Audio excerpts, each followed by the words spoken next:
An Anasin radhiyallahu anan Nabiya sallallahu alaihi wasallam su'ila bitakoni sapa Rasul anil khamri saking khamr.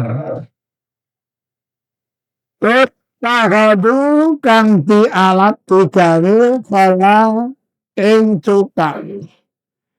Burung minuman keras diproses dijadikan cukai. Maka Nabilah tidak boleh, jangan. Jadi Rasulullah pernah ditanya mengenai khamr yang dibuat cukai. Khamr itu jadi cukai. Kalau jangan saja ya. Walane ndak salah, jenengan iki. Ini seorang orang pintar lah. Seorang dokter. Namun kula nggak menyalahkan total karena ada yang pahamnya seperti paham saya.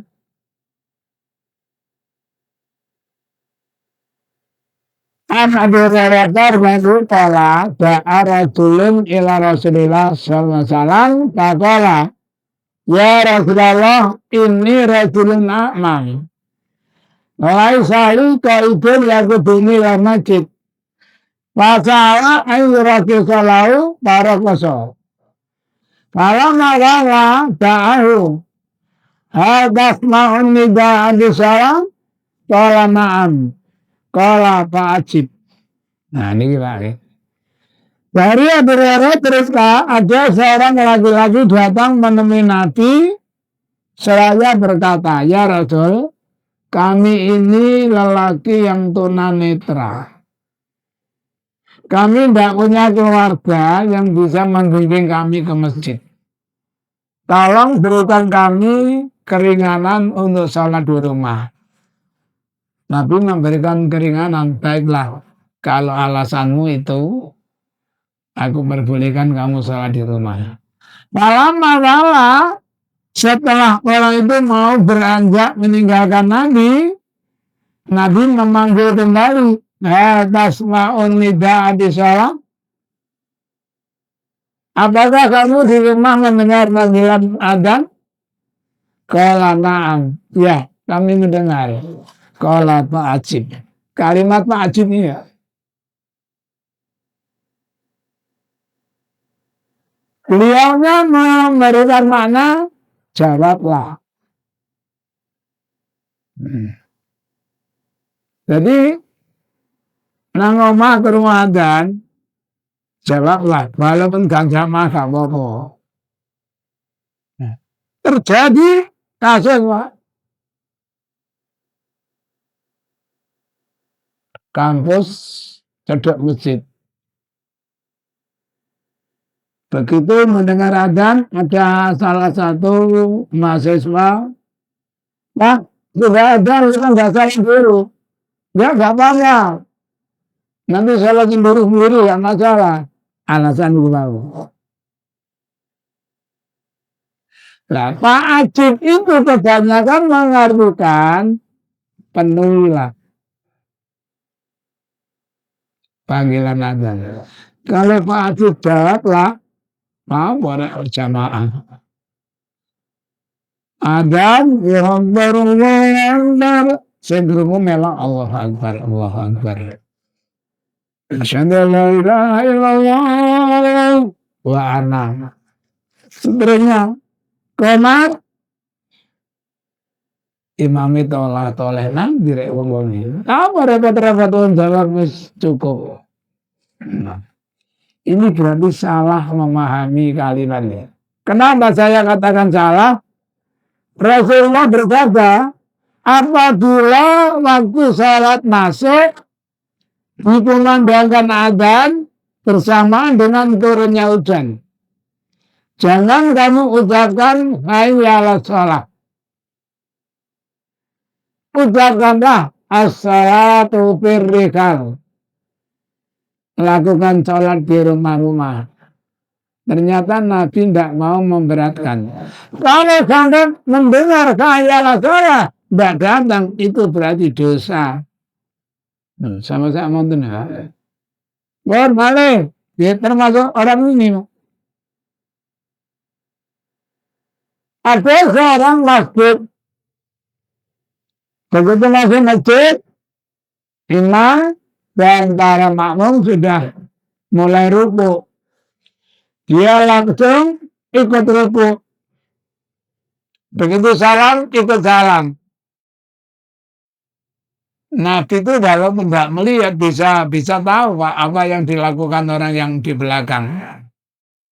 Kalau jenis saya masih di depan garo. Mulai merem. Apa kata Nabi? Zakakallahu khursan wala ta'ud. Kalimat wala ta'ud itu cewek gende Pak. Zakakallah muka-muka nandai intira sapa Allah khursan ing semangat. Semoga semangatmu ditambahkan oleh Allah. Wala ta'ud. Wala ta'ud ini diartikan oleh beliau, nggak usah kamu menambah. Versi pertama di mana nih? Oh, nggak usah nambah. Yang kedua, wala ta'ud, jangan kamu ulang ya, seperti itu. Yang ketiga, wala ta'ud, jangan kamu hitung itu rakaat. Sing bener sing undi ya.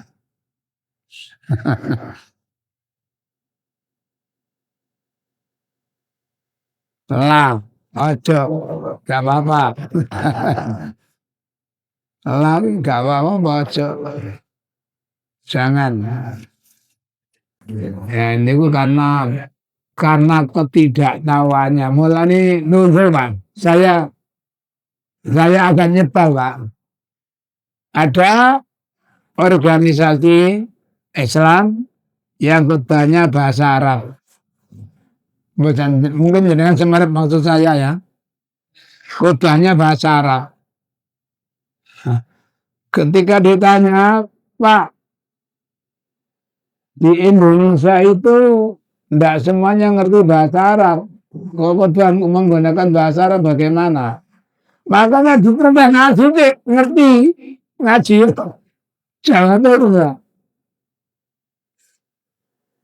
Jadi itu sebenarnya enggak masalah Mas, bahasa ya kayak kalau kita di tanah suci mau ada nuntut Pak, ngerti Pak bahasa Arab apa? Jadi kalau ngerti ya makanya itulah Pak, kalau orang enggak ngerti itu masalahnya gini, kalau hujan kita mengucapkan as-salatu firikal. Setelah selesai azan, hujan reda. Nah, dengan budal ronggong, dan budal membeleri. Tapi kalau kita mengutamakan masalah sholat, ini terjadi di zaman sahabat, Pak. Para nabi menwonten sahabat, bahkan mungkin tabiin menemukan tabiin, sahabat memerintahkan muadzin as-salatu firikal. Tabiinnya, abang ada apa ini? Dulu orang yang lebih hebat daripada saya, kamu ngerti? Rasulullah katanya maksud memerintahkan seperti itu. Kenapa? Agar kamu tidak dosa, Febri. Bahasa kita latih tambah ya. Nah, dengan adanya as-salatu firikal, kamu supaya nggak dosa. Kalau muadzin tetap mengucapkan hayya sholat, kamu nggak datang, kamu dosa. Ini pun terjadi kegeran nanti.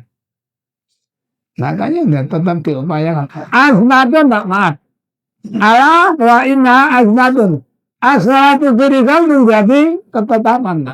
Kalau hujan, baik lebat, tidak lebat, tetap diucapkan as-salatu firikal. Soal lu teko, monggo, gak teko gak masalah.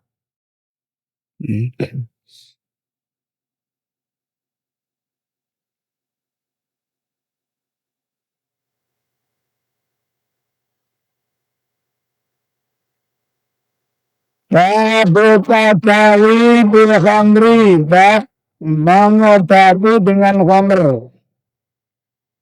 Mengobati dengan khamr. Khamr kok tinggi obat. Kalau nanti rame Pak, kali Cina tapi. Nah Cina itu singse. Nyandak-nyandak ngoten Pak. Nyandak barang haram itu nanti obat gak apa-apa. Bahkan ada seorang topik itu hampir dokter, topik asli nih Pak. Lebih gampangnya tabib menyembelih monyet. Bagian organ apa itu untuk obat. Ada yang daging harimau, entah belinya dari mana. Alasannya itu Pak, famanitturra ghairu bagin. Dalam keadaan mudarat tidak melanggar.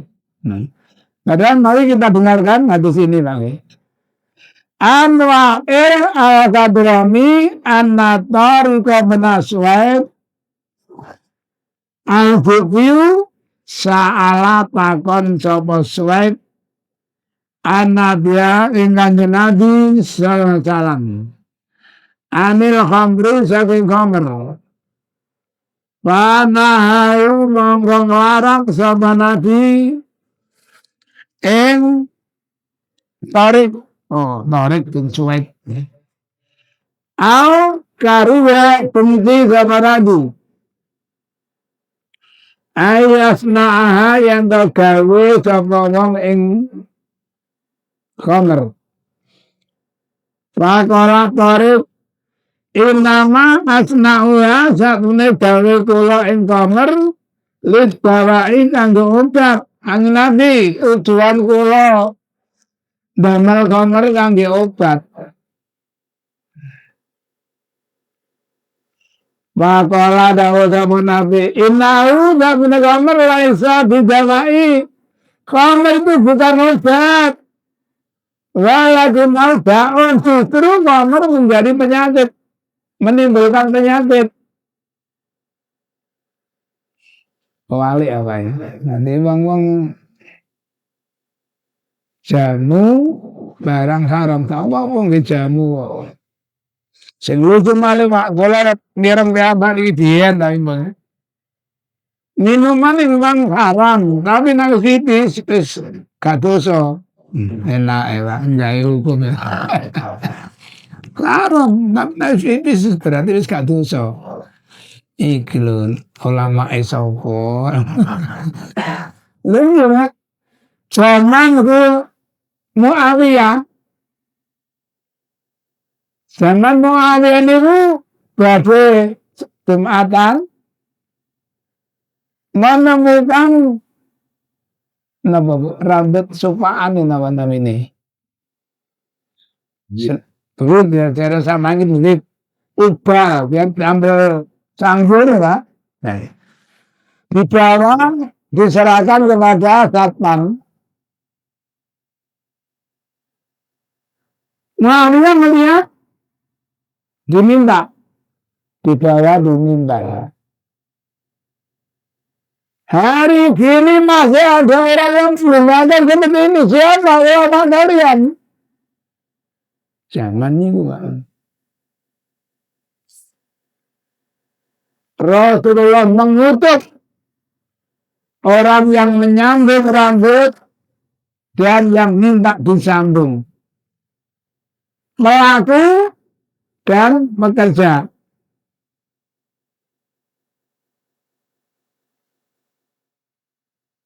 Yang NATO, yang ditato, la'an Allah.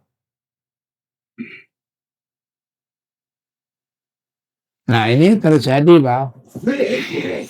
Ini ceritanya begini Pak Tiam nih.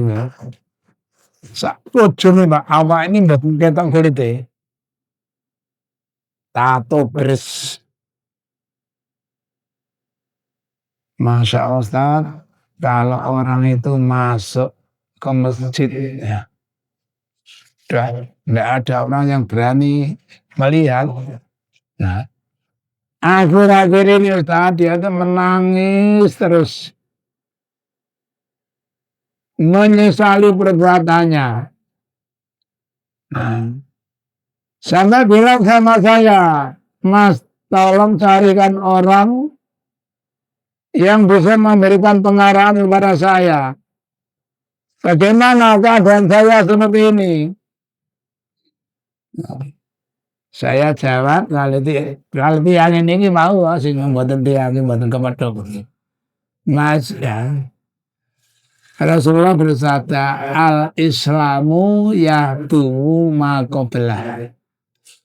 Islam itu menghapuskan perbuatan di masa lalu.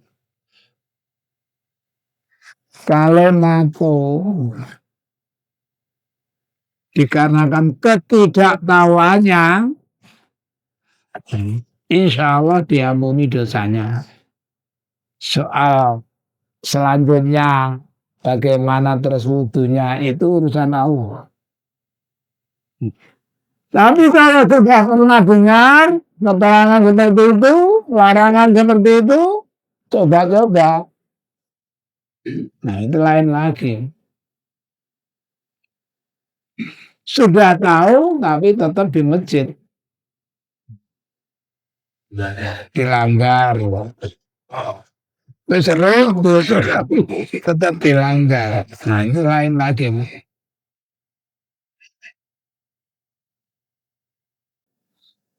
Kalau bius Pak ya menurut saya itu masalahnya kan untuk menghilangkan rasa sakitnya supaya tidak terasa sakit. Jadi saya kira itu tidak masalah. Langsung misalnya diiris. Saya pernah Pak dioperasi tanpa dikuyuk. Wah, masalah.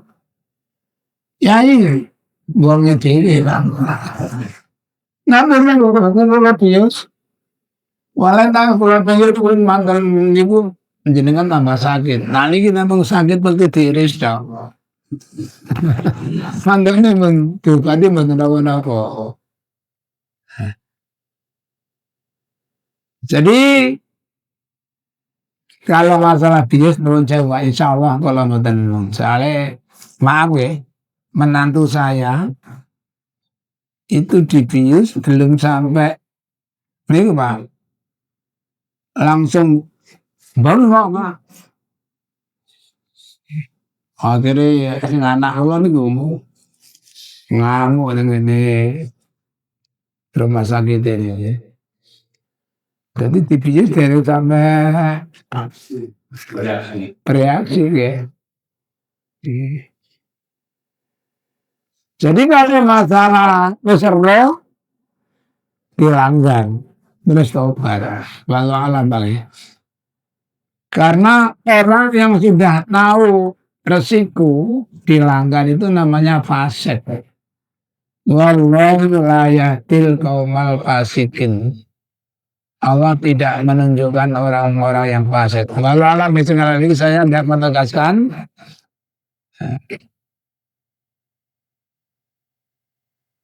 Jadi kalau masalahnya tidak tahu, memang diampuni oleh Allah. Kalau sudah tahu, dilanggar. Ini Nun sewu ya dalam surat Munafikun. Idza ja'aka munafiquna qalu nashhadu innaka la rasulullah wallahu ya'lamu innaka la rasulun wallahu yashhadu innal munafiqina lakadibun ittakhadhu aymanahum jinnatan fasattu an sabilillah innahum sa'a ma kanu ya'malun dzalika bi annahum amanu tsumma kafaru wa tubi'a ala qulubihim fa hum la yafqahun. Ujungnya dianggap layak kolum, nggak paham. Mereka menjadikan sumpahnya, saya bersaksi bahwa tidak ada itu hanya untuk menutupi dirinya saja. Hmm. Ya, makanya kita jangan coba-coba istilahnya, nggak tobat. Ada Pak, orang begitu. Jelas tahu itu dosa. Terus kamu nggak tobat. Wong tobat kok disemayani.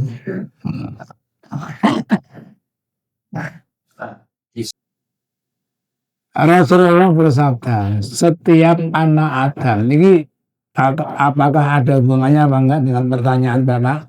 Setiap anak Adam pasti terdapat sifat zina. Lama kalata, tidak boleh tidak. Semua anak Adam pasti terdapat zina. Fazinatul aini nadoro.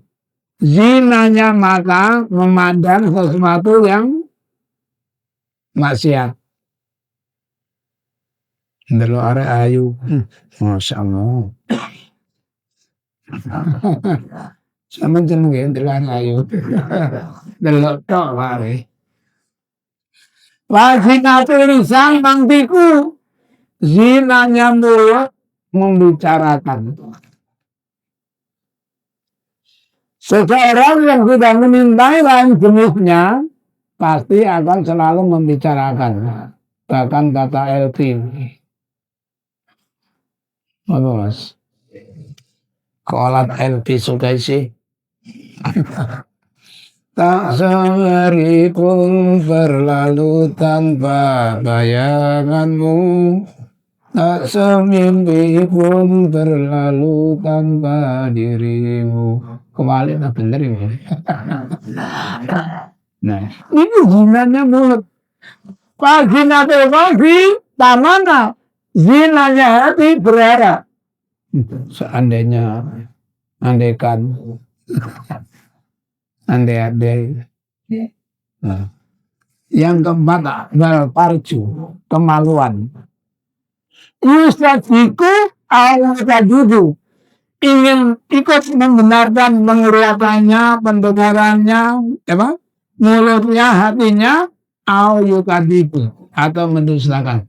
Jangan, itu dosa. Kalau kemaluannya mendustakan, dia selamat dari zina besar. Jadi rasanya melihat, sebenarnya mungkin, ya kalau nih Pak, esok sore delok arek-arek ayu-ayu ya nopo. Mosok mewah ngatek tahu. Tapi ditanya, mana? Dia delok ya Pak. Tapi jangan berpikir itu tidak dosa Pak. Makanya Pak, cari ila maghfiratin min rabbikum. Berlomba terus lanjut ini ojo meneng-meneng. Kata Rasulullah, la zalu lisanaka raddan. Jangan bimbingnya bibirmu basahi bibukrilah dengan banyak-banyak mengingat Allah. Astagfirullah wa atubu ilaih. Astagfirullah. Melani apa? Kau menundukkan mata. Nah, jadi menundukkan mata kalau bisa nggak menundukkan bulu terus sawandeng. Tadi gaya tambah lagi.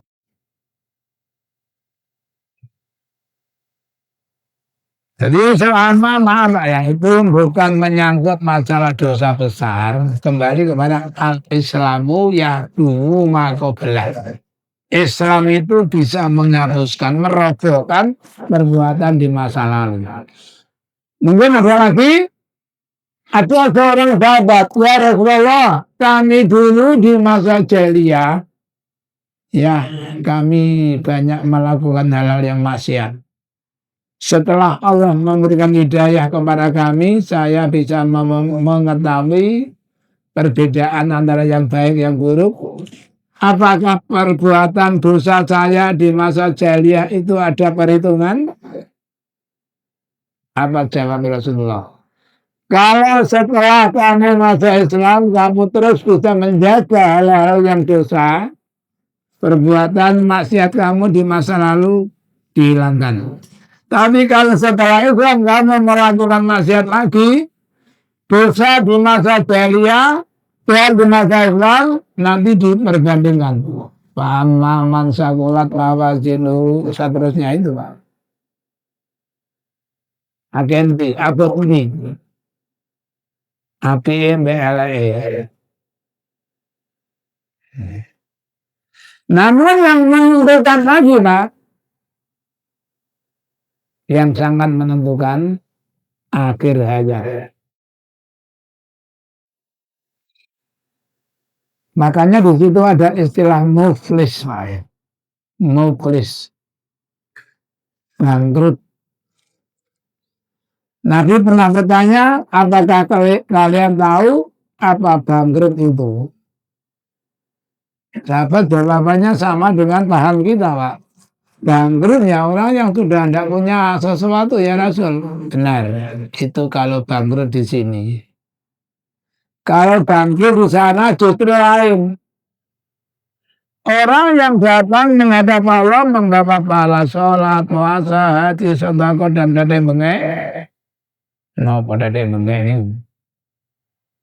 Namun ternyata kesalahannya tidak lebih sedikit. Dosa sama A, sama B, sama D, sama D, sama R, sama C. Setelah diperhitungkan, dosanya lebih banyak daripada kebaikannya. Nah, itu namanya bangkrut. Tapi dia masih punya iman. Dihukum. Kembali kepada surat 20 ayat 74. Innahu mayya'ti rabbahu mujriman fa innalahu jahannam la yamutu fiha wa la yahya. Sesungguhnya barang siapa yang datang menghadap Allah dalam keadaan berdosa, masih membawa dosa, maka baginya neraka jahanam. Jahanam itu sifatnya hukuman. Karena Rasulullah bersabda, yakhruju minan nar man kana fi qalbihi mithqala dzarratin min khairin au min imanin. Masih ada harapan keluar dari neraka. Orang-orang yang di dalam hatinya masih terdapat kebaikan. Walaupun hanya seberat jatuh debu min imanin. Seorang iman, Pak. Itu yang menyelamatkan. Jadi mungkin pernah saya sampaikan kita semuanya berusaha untuk berbuat baik. Nah, apakah kita yakin begitu meninggal kita selamat dari siksaan? Tinggal masa akhir hidup kita, Pak.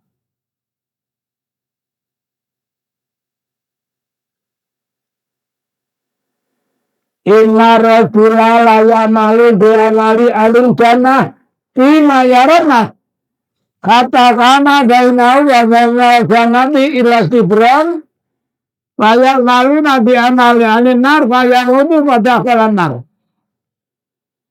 Wa inna rajula la ya'malu bi'amali alin nar fima yarana katakanah bainahu wa bainal nari ila sibran Payah malu dia malu jannah, payah mutu pada kalau jannah. Wa innal a'malu bi khawatimiha. Ana uang menurut penglihatan keyakinan orang-orang dia ahli surga. Masya Allah, semua angat luar biasa. Nah, yakin ahli surga itu. Jarak satu jengkal kira-kira antara dirinya dengan surga, dia berubah melakukan perbuatan maksiat, mati pada kolam nar. Sebaliknya orang yang hidupnya penuh dengan pelanggaran, penuh dengan dosa, jarak kurang satu jengkal antara dirinya dengan kematiannya, dia sadar, insaf la manusia, berbuat baik sampai akhir hayatnya. Fayamutu pada khola jannah. Wa innal a'malu bi khawatimiyah. Amal itu yang menentukan akhir hidupnya. Makanya kita mohon, Allahumma inna nas'aluka husnul khotimah. Memohon agar kita semuanya bisa menjadi orang-orang yang mendapatkan husnul khotimah. Makanya kalau kita mendengar berita kematian, doa kita semoga husnul khotimah. Semoga husnul khotimah. Mungkin jauh pernah saya sampaikan ada jenazah dipikul Pak, wakil lewat ada jenazah. Nabi nggak tahu siapa tadi. Alhamdulillah ya Rasul, dia itu orang baik. Mungkin sudah saya sampaikan. Akhirnya Nabi bilang wajabat. Tidak lama kemudian ada lagi orang meninggal. Siapa lagi meninggal? Ya Rasulullah, dia itu begini. Wajabat. Umar kebingungan. Lama wajib ya Rasulullah. Apa maksud Rasulullah wajabat? Tadi kan kalian bilang siapa yang meninggal, kalian bilang dia orang baik. Mungkin banyak orang yang merasa kehilangan karena kematiannya. Maka saya katakan wajabat lahul jannah. Wajib baginya surga. Sedangkan yang kedua, saya tanya, kamu bilang dia orang yang begini. Mungkin banyak orang yang senang dengan kematiannya. Maka saya katakan wajabat lahul nar. Wajib baginya neraka. Antum syuhada Allah fil ardh. Kalian ini adalah saksi-saksi Allah di muka bumi.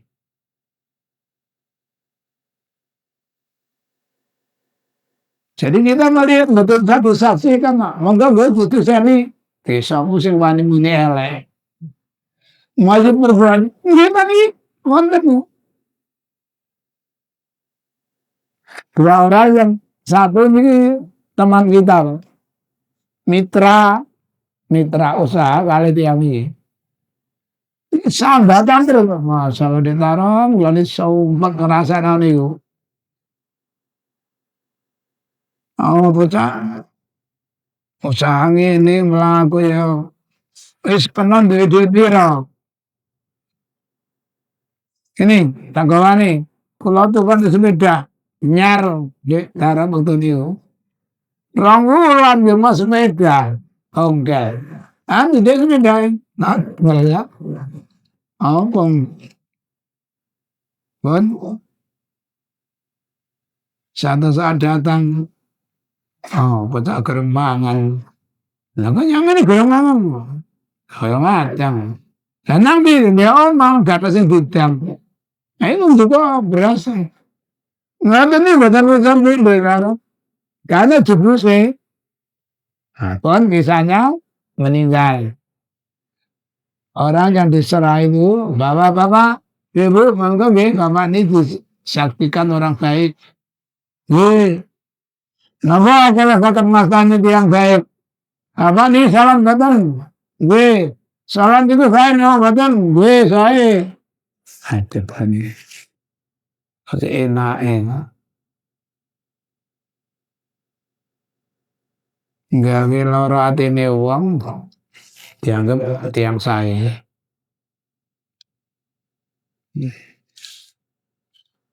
Makanya kita akan baca kalau ada mari bapak-bapak terutama semoga diterima sholatnya. Paling penting. Kalau sholatnya sudah diterima, yang lainnya diterima. Tapi nanti sholatnya gak diterima, katakanlah bahasa kita rusak, amalan apapun semuanya rusak. Awalu ma yukasabu bil ardu fi amali salah. Ma'in salakat ma'in tukubilat anu salatuhu tukubilat anu sayra amalihi. Wa'in rukbat anu salatuhu rukbat anu sayra amalihi. Pertama amalan anak Adam yang dihisab oleh Allah adalah salat. Kalau sholatnya diterima oleh Allah, amalan-amalan yang lainnya ikut diterima oleh Allah. Tapi jika sholatnya sudah ditolak, semua amaliyahnya tidak diterima. Makanya kita harus menjaga betul masalah sholat baik, tata caranya, waktunya, khusyuknya. Hanya Nabi kusuk itu kan macam-macam ya Pak. Gerakan itu yang menentukan. Oh, kalau ini sering ngecam ya, ngaji-ngaji. Masa salat dhisik kula, salame kula salah sak rakaat wong salam. Iki model apa? Wis apal. Dan mantan-mantan itu kalau sampaikan dalam nggak pengajian. Nanti nih sih wangi lah Pak berubah. Nggih mun malih sakniki Pak, Bu, jaman Nabi mawon mun enten tiyang salat sing korat karit ya. Zaman Nabi Jibril lho. Sampai Nabi memerintahkan inji masali fa innaka lam tusalli. Kalian ana salat kan dereng salat sampai ping telu Pak. Wis ping telu jek bener kan dari maneh. Baru dia buka suara. Kan Nabi kalau mun mboten saged Nabi. Ya seperti inilah kami sholat.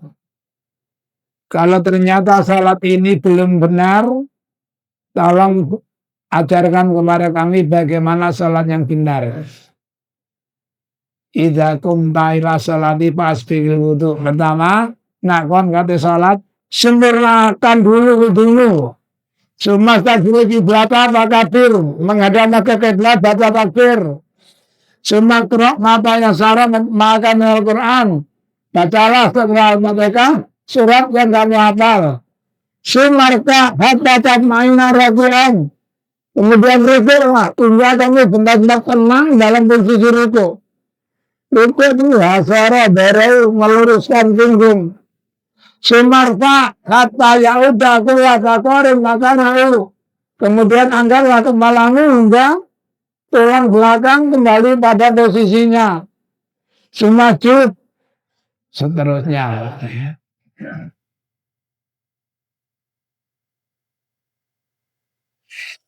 Saya akan ajian yang kami hormati, mungkin sampai di sini dulu. Mudah-mudahan bisa dipahami. Kurang lebihnya mohon maaf. Mari kita tutup dengan doa kafaratul majlis. Subhanakallahumma wa bihamdika asyhadu an la ilaha illa anta astaghfiruka wa atubu ilaik. Bila taufiq wal hidayah. Assalamualaikum warahmatullahi wabarakatuh.